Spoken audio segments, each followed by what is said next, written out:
with your girl Sunshine Monet L. Today is 5/8, right? 5/8/9. Okay. So we're on the day of 8. Today's the day of standing on business, which is cool because today is a Thursday, which is ruled by old Bacula or Jupiter energy, which is all about standing on business. Jupiter loves business, having joy and being creative and expansion in our business, right? So we're on this wonderful day of Thursday, on this beautiful day of 8. 8 deals with transformations, rebirth, 8 also deals with that Scorpius house energy. 8 is building and destroying. So hopefully you guys are working on what you want to build and what you want to demolish in your space right now. And we move in gratitude for the ability to do so, to work on our solar plexus chakra on this beautiful sacral chakra day, right? Yeah, so 8 also deals with Sebek or Had in the Netarus and in the Tree of Life. This is the celestial technicians, how you are labeling and compartmentalizing things in your space. This is how we get into the fact that Mercury, which rules over the 8th Sephiroth or the 8th circle in the Tree of Life. Tyree, hello, good sir.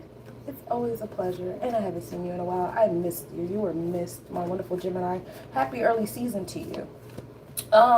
So yeah, the 8th sphere, the 8th Sephiroth, my bad. This is my first time talking today. I ain't talked to nobody yet. I ain't had no good morning to get. But Mercury is all about paying attention to detail and intellect and labeling things and habits and rituals and stuff like that. So, you can focus on that with the 8 today as well. So you got Scorpio energy on the 8. You got Mercury, Had, Sebek energy on the 8. And this is a Jupiter day, so we're working on business planning and all that stuff like that. Of course, we're going to enforce this 8. We're going to enforce what we build and what we destroy. We're going to enforce the celestial technician energy in our space. This is the month of 5. This is the month of Agun. This is the month of enforcement, right? That brings us 13. So we're going to come to that karmic debt number, y'all. So if you want to enforce what you're building and destroying in your space with that 5 also dealing with Leo energy, being confident and courageous and creative, also tapping into your energetic self.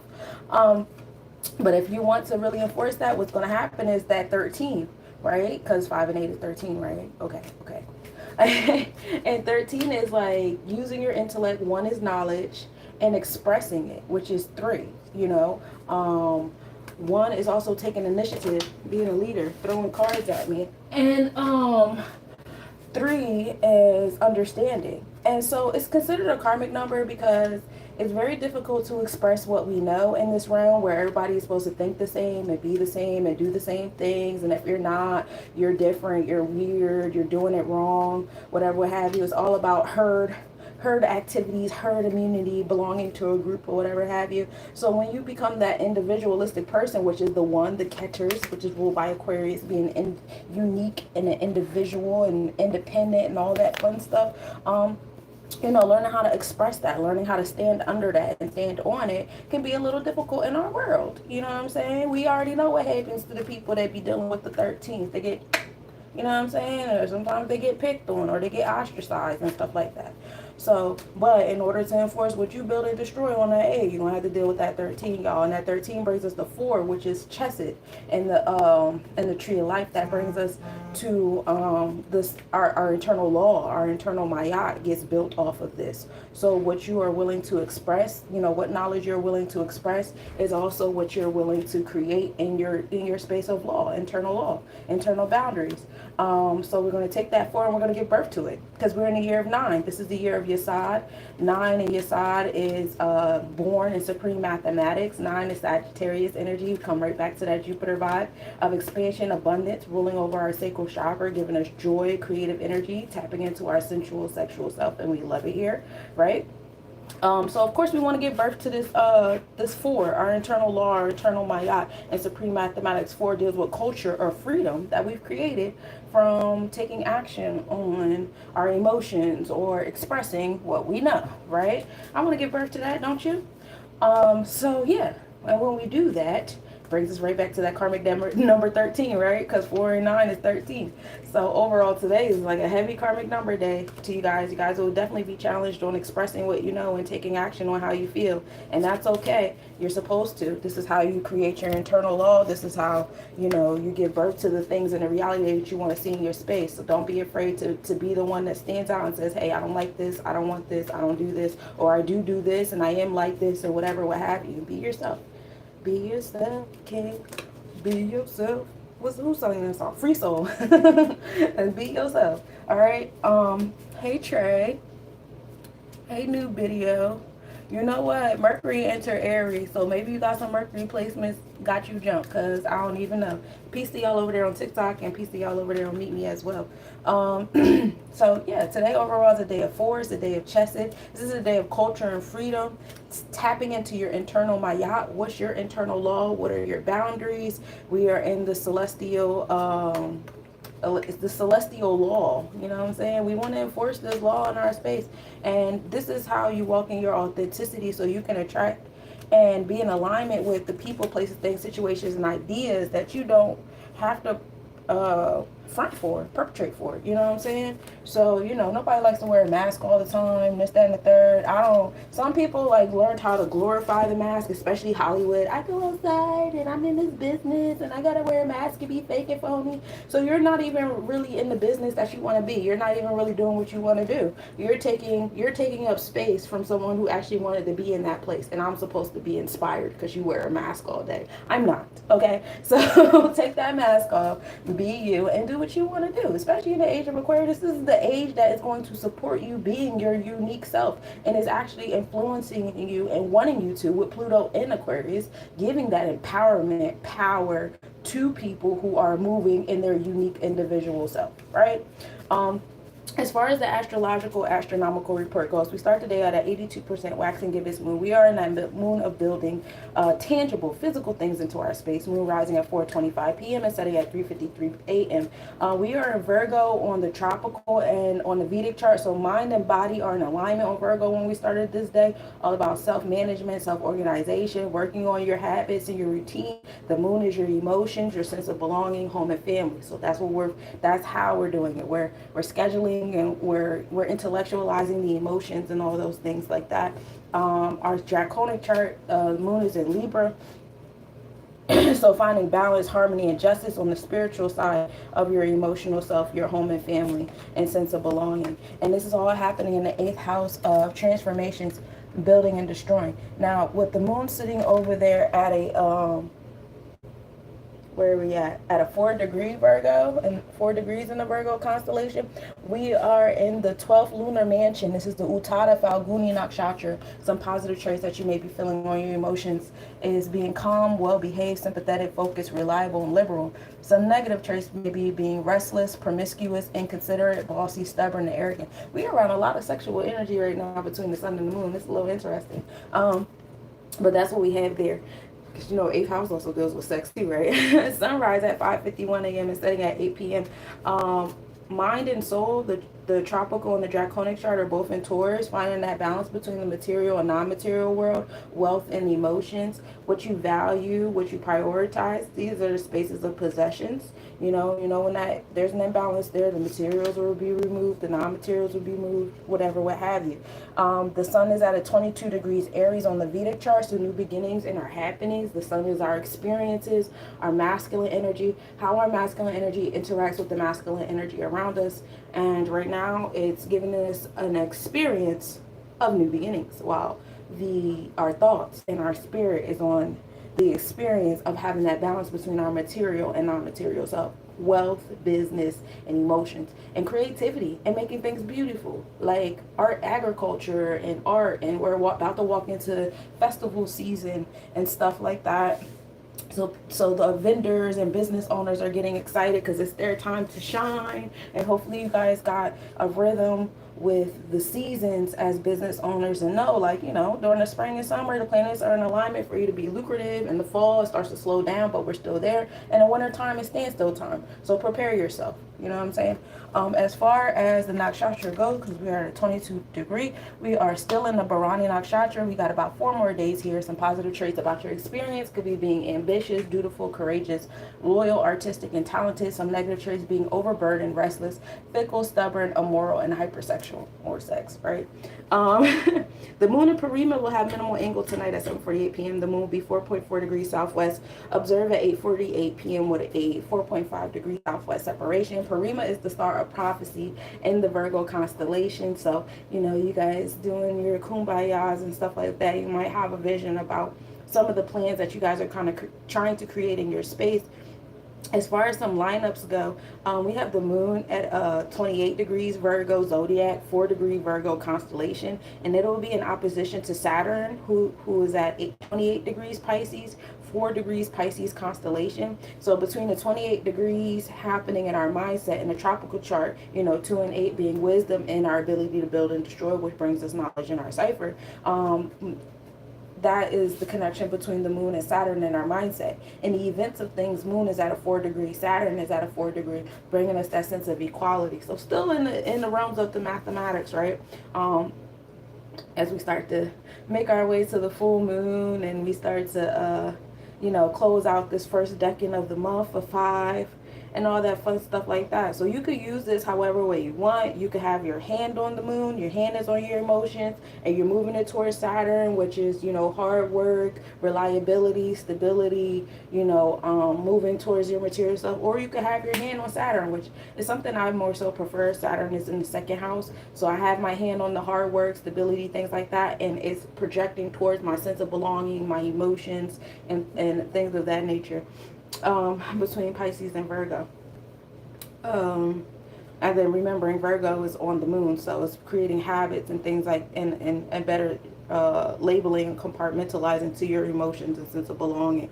Learn how to compartmentalize the people you socialize with. Everybody not your friend. Some people are your associates, some people you're friendly with, some people just good passerbys, some people is the distant spiritual community, like that distant cousin you see once every 2 years at the family reunion, y'all kick it, and then I see you again in another 2 years. And learn how to be okay with that. And for those of you guys who are being compartmentalized in those ways, you ain't everybody's friend. Because if you keep it 100, you're not a good friend. You're a good associate. You're a good person that somebody can kick it with on social media and then don't talk to you in real life. So, you know, accept that. You're not a good friend. And that's okay. It's a triangle happening with Pluto at 9 degrees Capricorn. Adding that to the moon and Saturn, or you could have a triangle with Jupiter at 28 degrees Taurus energy, making that a, you know, Jupiter being an expansion and abundance, expanding and making joy and creativity out the moon and Saturn. You know, depends on if you want to get super serious with Pluto over there in Capricorn constellation in the first house, or if you want to get super joyful with Jupiter over there in Taurus in the 6th house. But those are the different triangles you can make from our spellcasters. Saturn and Pluto also have a triangle of their own today with Mars. Ooh, that sounds like a super serious triangle between authority, transformations, and power and enforcement. So some militant things happening today, some warlike things happen today. You know, don't let nobody get on your nerve. Rise above this shit. It's all in the what is that? Yeah, Mars is in Cancer in the 7th house, so it's finding that balance and justice and fairness. So you may have to engage if you need to recalibrate some balance in your interpersonal relations with other people, especially if they playing in your face. Mercury enters Draconic Taurus today at 3 p.m. And we know Mercury just entered Aries. What was it? Yesterday, Aries constellation. So our body is in that space. In the beginnings, our spirit has moved on into finding that routine and that habit between wealth and, you know, what we prioritize, our space of possessions. We are entering the decan of Anubis today, and we are here till May 27th. This is the god of mummification and the guardian of the underworld. So, you know, a few ascensions may be happening during this period of time. You already know there's certain cultures out here that benefit off of the red summers. So them having their little rituals to begin the summer with unaliving people and doing different things to invoke the masses into this mindset of fear and death and despair and all those different things. Just be mindful, make sure it's not you being invoked, because you know better, right? You know that there are certain cultures and entities that, you know, suck on that energy, and that's not the energy that you want to give off, to be received. Then don't give it. You know what I'm saying? And there's certain ways not to give it. And yeah, some of it sounds heartless, but if you know no energy is created or destroyed, we're not going to get super caught up in these avatars, right? Right. Okay. Um, Being hardworking, confident, curious, and introverted are also keys today. Jupiter and Uranus are also in conjunction today near the Aries constellation. So new beginnings and our progressive pushes. So Uranus got something under their sleeve again for another progressive push, and this time it may be towards Jupiter. Or Jupiter and Uranus is working together and they expand in the progressive push happening over there in Aries constellation towards Zodiac. So mindset is on that wealth and possessions and all that stuff like that. While in the physical realm, it's in that space of new beginnings, and that's visible at 4 a.m. We kind of missed it. You might see it tonight, but it'll be like a little bit further apart. So that's the astronomical report. All the triangles and the lines and the ops and stuff that we got today. It's a fun time here. So let me give you guys your reading. I'm gonna read y'all on out because I gotta get on up out of here. So the themes for today is Mars and Pluto. So heavy working on the solar plexus chakra today. Today's may be a challenging day for you guys, especially because we entered the karmic number 13 twice today in mathematics. But Mars is the enforcer. Pluto provides the transformations that Mars wants to enforce. Mars is the fire in the gut. And the gut controls the mind. And Pluto creates the transformations, the building and destroying, the manipulations that need to occur to satisfy the gut. That's why I say the water quenches the fire, and that's in the way that it does it. You know what I'm saying? Cat's claw is the purification. That's what we are. That's the herb for today. If you guys have got a little cat's claw, go for it. 25, finding balance, harmony, and justice on that enforcer is the number that brings you to 7, closer to God. And also Libra scale to be in balance and harmony. I do have a reverse Knave of Wands, so some people are not taking action and being a little stagnant in this space of, taking charge of your action self and moving forward.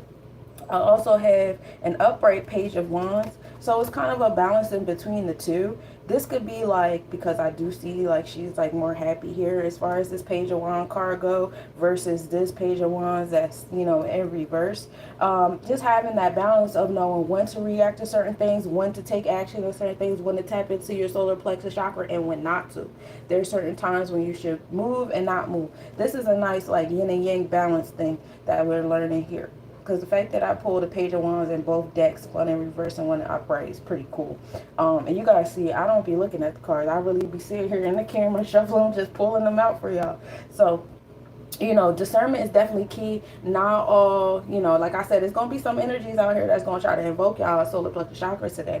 And some energies just not worth it. They're there to test you. We got into this yesterday when we was talking about getting into the real reason why you guys get triggered about certain things and why you let certain things, people, places, and situations really invoke you. And that's something that we're really going to pay attention to and nitpick at with Mercury and Aries right now. Is why? For what reason? Why does this bother you? What is going on that's bothering? Now, that's not to say that it'll stop bothering you, but that level of awareness will help you conduct yourself better in the energy exchange when it arises, because it will arise again in other people, places, things, situations, and ideas, and you'll be able to recognize the energy. And now, I know how to behave in a way that I'm just going to get the outcome that I want rather than being impulsive and being triggered, because that's what Aries can bring you to when it's imbalanced, right? Aries can be impulsive, triggered, angry. Now I want to fight. I want to get violent. I'm getting verbally violent. I'm getting physically violent, spiritually violent. Some of y'all like to go to y'all altars and do weird shit, all that different type of stuff. But we're learning discernment here. We're learning that there's different ways that we could behave and not, accumulate certain kind of karmas and all that fun stuff. You know what I'm saying? So learning that discernment today is definitely key. What parts of self to focus on? We're focusing on our Tempereth, which is our heart on fire, with the 6 Sephiroth and the tree of life. And we're taking that line all the way up to our Ketters today. Or we're taking that line from our Ketters, the download, and bringing it to our Tempereth. It depends on whatever it is that you're doing. If you're starting from your physical body and trying to bring it up to the spiritual, you'll go from your Tempereth, your heart, your confidence and courageousness, and you will bring it up to spirit. But if you're sitting there and you want downloads and you want guidance and you want to receive, you will take what you receive from the Ketters and bring it down to your heart. Okay. The High Priestess is the card here because of course it's the High Priestess that masters doing that, and that's exactly what I'm saying, finding that balance. Some of you guys need to put that balance outward and show I have this discernment. I know how to conduct myself. I know how to confront these different things. And some of you guys need to receive because y'all still ain't learned yet. We are focused on our throat chakra, going on a quest today. Some of you guys going to have some adventures that are going to come your way to tap in. And be mindful of disorganization. And this is at a 5-2. So we started at a 2-5, what cats call, and we're going to end at a 5-2. 5-2 is that enforcement of this. While we're finding balance on our enforcement, now we're enforcing the balance. I like that. I like that. So be mindful of being disorganized and disoriented, especially on this day of 8. Use this day of 8 to organize yourself. Today is a great day for my, because we said today's a day of 4, right? So today's a day for 1, 4, and 7 life pathers. 8 as well, because you guys are very independent. You guys are leaders, intellectuals. You guys stand on business. So this is a great day for you life pathers. I'm not going to take away from my 3, 6, and 9s. You guys are awesome too. However, you guys are more community, communicative, and creation. And you know, you guys getting those challenges to go inward and be to self and do the work as far as creating your own internal mayat instead of trying to flow with whatever mayat somebody gives you, especially if you don't entirely agree with it. Like I said, if you have to put in your testimony, I go outside and I wear a mask and I wear a mask at work, and you think that's supposed to put a crown on your head, it's not. You're not walking in your authenticity. Do better. So that's the reading I got for y'all today. I ain't gonna hold y'all too much longer. I gotta head on out. School had a 2-hour delay for testing all week, so I gotta go to work now. But I appreciate you guys for tapping in. I will see you guys later. Tomorrow, I know I was really sleepy yesterday. I don't know what the fuck. I was supposed to do hump day reading yesterday, but don't worry, I didn't forget about you. We will get that in. We will see how I feel when I get home today. I'll try to do it when I still have whatever. And tomorrow I'm doing a live where I want to talk about Pluto. You guys know Pluto is in retrograde right now. I want to talk about the history of Pluto being in the Aquarius, Capricorn constellations and zodiacs. Every 248 years we've had this alignment, and different rise and falls of empires have occurred in alignment with it. And then I want to talk about some of the present day patterns that you see already formulating that, you know, are in alignment with what we've already experienced. So that'll be tomorrow evening. I'll catch up with you guys with that. But tonight I definitely will be doing the hump day. So I will see you guys later. I love you guys. Appreciate you guys. Peace, peace, y'all. In stream. Oh, also reach out if you want a personal reading, because I do personal readings. Right now I have a deal for $33. You get your name, your birth date, and a tarot card pulled.